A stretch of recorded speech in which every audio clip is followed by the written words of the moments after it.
Si Song Jinwoo magiging isa sa mga gods pagkatapos ng solo leveling Ragnarok. Dahil sa sobrang lakas niya at isang monarch na may kapangyarihan na ibinigay mismo ng absolute being intentionally.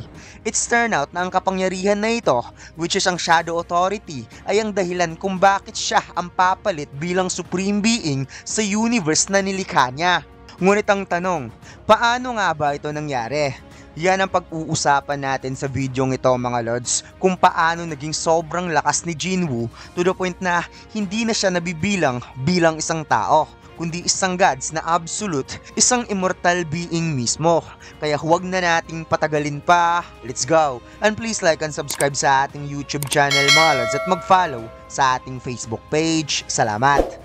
So nagsimula nga ito matapos traidorin si Ashburn at iniwang halos patay ng kanyang kapwa rulers. Bigla na lamang na-awaken sa kanyang katawan ang isang nakatagong kapangyarihan na tuluyang nagpa-transform kay Ashburn from the strongest rulers into the first and most powerful monarch. At ang kapangyarihan na ito ay siyang nagsilbing protektor sa buong mundo laban sa mga invaders at patuloy na nilalabanan ng mga outer gods na posibleng mas makapangyarihan pa sa absolute being.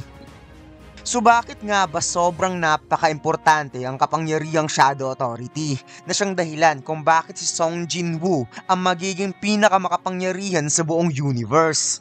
Kailangan muna nating malaman at maintindihan ang foundation ng Shadow Authority, from unlimited growth potential, inheritance of Ashburn power, mastery of additional abilities, cosmic scale victories, at ang pinakamahalaga sa lahat ay ang access ni Jinwoo sa Shadow of the World Tree, na siyang dahilan ng kanyang pag-akyat into God level, resulta ng pinagsamang authority and unique growth system.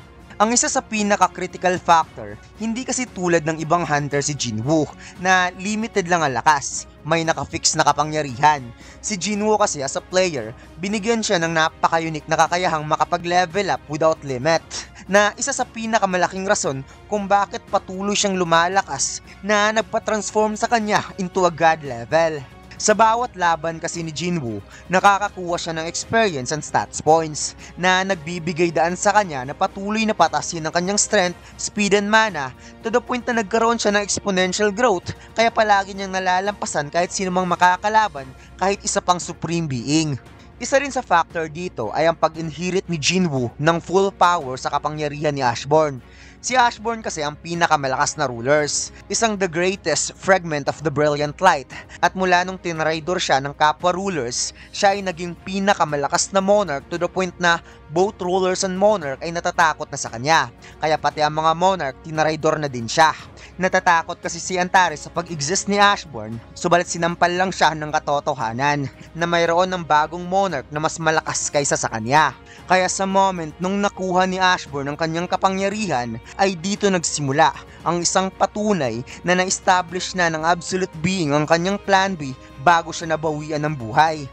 Isa rin sa naging factor ay ang mastery ni Jinwoo sa mga additional abilities. Habang tumatagal kasi, hindi lang monarch ang tinataglay na kapangyarihan ni Jinwoo, kundi nakukuha na rin niya pati ang mga kakayahan ng isang pagiging rulers, like ruler's authority. At kung napapansin natin mga lods, sa laban ni Jinwoo against Antares, yung transformation ng katawan niya, the way niya nilalagyan ng armor ang katawan niya ay kagaya ng spiritual body manifestation ng isang national level hunter. Kahit galing sa isang shadow monarch ang kapangyarihan na pinagkukunan niya, nakabuo pa rin siya ng ganoong klaseng armor. At ang pinakamalaking factor talaga dito mga lods kung bakit magiging god level ang lakas ni Jinwoo ay ang cosmic scale victories. Sa Ragnarok kasi mas lalo pang lumakas si Jinwoo habang tumatagal na nakikipaglaban siya sa puwersa ng outer gods, at tinalo talaga niya ang Itarim na isang nilalang na siyang tagapaglikha at tagawasak ng universe. Sa pamamagitan kasi ng pagtalo niya ng ganitong level na kapangyarihan at ina-absorb pa niya pati ang buong hukbo ng Itarim, ay talagang umabot ang lakas ni Jinwoo sa level na far beyond anything na hindi mo pa nakikita sa buong series. Ganun ka-OP si Jinwoo mga lods, na parang halos nang makikita natin sa mundo ng solo leveling universe ay hihigit na siya sa lahat. At ngayon na alam na natin ang foundation, pag-uusapan naman natin ang pinakalalim na dahilan kung bakit si Jinwoo ang papalit bilang absolute being. Ang Shadow of the World 3 mga lods ay ang malawak na white shadow na bumalot sa likuran ng World 3. At ito ang nagsisilbing daluyan at agos ng mga kaluluwang naiwan matapos mamatay ang World 3. Sa madaling salita mga lods, ang Shadow of the World 3 ay ang puting shadow na unti-unting nilalamon ang World 3 dahil wala na ang absolute being. Kapag ang universe kasi ay nawawalan ng Diyos, unti-unti itong nabubulok at nawawasak. Noong nilikha ng absolute being ang universe sa pamamagitan ng paghati sa primordial light and darkness, which is ang pagsilang ng mga rulers at monarch, nilikha niya ito for entertainment. Ngunit nang lumakas ng sobra ang dalawang panig, itinago kagad ng absolute being ang kanyang sarili sa loob ni Ashbourne. Yes mga lods, doon siya nagtago sa loob ng katawan ng the greatest fragment of the brilliant light, ang unang monarch of shadow bilang isang lihim na puwersang kayang bumura sa lahat ng bagay at ibalik ito mula sa kawalan. Isa itong forbidden power na nakatago sa katawan ni Ashbourne na magkakaroon lang ng awakening kapag ang absolute being ay tuluyan ng mamatay.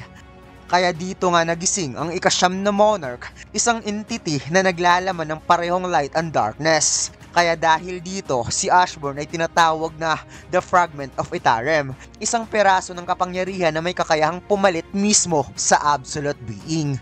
At nang ipinasa ni Ashbourne ang kapangyarihang ito kay Jinwoo, si Jinwoo ay naging isang buhay na vessel na may sapat na lawak upang maglaman ng ganong uring puwersa, making him an absolute being, isang absolute existence na lampas sa limitasyon ng kahit sinong nilalang. Ito rin ang paliwanag mga lods kung bakit si Jinwoo lamang ang kayang itaboy na walang kahirap-hirap ang mga invaders mula sa labas ng universe, isang bagay na hindi kayang gawin ng kahit sinong monarch. Kaya ang kapangyarihan mismo ni Jinwoo bilang Shadow Monarch ang siyang patunay sa kanyang tunay na identity bilang isang fragment of Itarem. Ito rin ang dahilan kung bakit takot sa kanya ang mga rulers at monarch. Kaya ang paglampas ni Jinwoo sa pagiging tao ang dahilan kung bakit hindi na siya tumatanda. At dahil sa pagmana at pagmaster ng kapangyarihan ni Ashbourne sa loob ng maraming dekada, umabot siya sa point na naging walang hangganan ng kanyang buhay at kaya pa niyang baguhin ang anyo ng edad niya ayon sa kagustuhan.